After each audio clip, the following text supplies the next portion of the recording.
నేనైతే చాలా బాగున్నాను, మీరు కూడా బాగున్నారని కోరుకుంటున్నాను. అలాగే ఇవాళ ఏంటో స్పెషల్ చెప్పాలా, సండే వచ్చింది కదండి, పిల్లలు ఇంటికాడ ఉన్నారు కాబట్టి స్వీట్ చేయమన్నారు. డబుల్ టమాటా స్వీట్ చేయబోతున్నాను. మీకు వచ్చి డబుల్ టమాటా, కాకపోతే నేను చేసేది ఎలా ఉంటుందో మీకు చూపిస్తాను. ప్యాకెట్ ఒకటి తీసుకున్నానండి, పెద్ద పెద్ద పీసెస్ ఇట్లా రౌండ్గా ఇట్లా స్క్వేర్ షేప్లో 4 పీసెస్ కట్ చేసుకున్నాను. ఇలా కట్ చేసుకోండి. అలాగే ఒక కప్ వచ్చేసి నెయ్యి, అలాగే ఇవి లాస్ట్ నా పీసెస్ పనికొస్తాయండి, వేస్ట్ అయితే చేయొద్దు, పనికొస్తాయి. ఒక కప్ అయితే షుగర్ అండి, మిల్క్, అలాగే ఇవి వచ్చేసేమో జీడిపప్పు, బాదం పప్పు అండి. ఇప్పుడు నేను ఎలా చేస్తున్నాను ప్రాసెస్ చూపిస్తాను రండి. గీ అయితే వేస్తున్నానండి, 2 స్పూన్స్ గీ. అలాగే బాదం పప్పు, జీడిపప్పులు వచ్చేసి నేను వేసేస్తున్నాను. వీటిని కొంచెం ఫ్రై చేసుకోవాలండి. ఏమనుకోకండి ఫ్రెండ్స్, మా పిల్లలు ఇంట్లోనే ఉన్నారు, కొద్దిగా డిస్టర్బెన్స్ అవుతుంది. ఇవి తీసేసుకోవాలండి.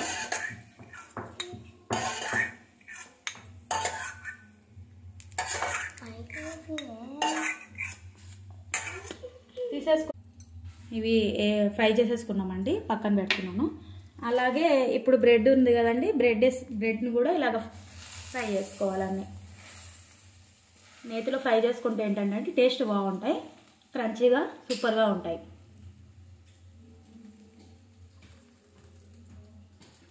ఇలా కొంచెం కొంచెం వేసుకుంటే ఏంటంటే అండి అన్నీ మంచిగా ఫ్రై అవుతాయండి.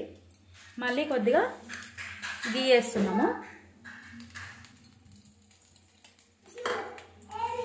ఇది ఇట్లాగా ఫ్రై చేసుకోవాలండి, గోల్డెన్ కలర్లో వచ్చేదాకా బాగా ఫ్రై చేసుకోవాలి. ఇలా అయితే గోల్డెన్ కలర్లో, లైట్ గోల్డెన్ కలర్లో కాల్చుకుంటే సరిపోతుంది. ఇది పక్కన పెట్టుకుందాం. ఇప్పుడు వచ్చేసి ఒక కప్పు షుగర్ అన్నాను కదండి, ఇవి 2 కప్పులు, 1 కప్పున్నర ఉంటుందండి షుగరు. మీకు ఎక్కువ స్వీట్ కావాలంటే కొంచెం యాడ్ చేసుకోవచ్చు. నేనైతే షుగర్ పోసుకున్నాం. కొంచెం అయితే వాటర్ యాడ్ చేసుకుంటున్నాం. షుగర్ సిరప్ అయితే రెడీ అయిపోయిందండి. దీంట్లో వచ్చేసి ఇలాచీ వేసుకుంటున్నాను. ఇలాచీ దంచి మెత్తగా దీంట్లో వేసేసుకుంటానండి. మేమైతే కలర్ యాడ్ చేయట్లేదండి, ఎందుకంటే మాకు ఇలాగే ఇష్టము. ఫుడ్ కలర్ మేము యాడ్ చేయము. ఇప్పుడు బాగా పాకానికి వచ్చింది కాబట్టి దీంట్లో మనం ఫస్ట్ వేయించుకున్న బ్రెడ్ పీసెస్ ఉన్నాయి కదా, అవి దీంట్లో వేసేసుకోవాలి.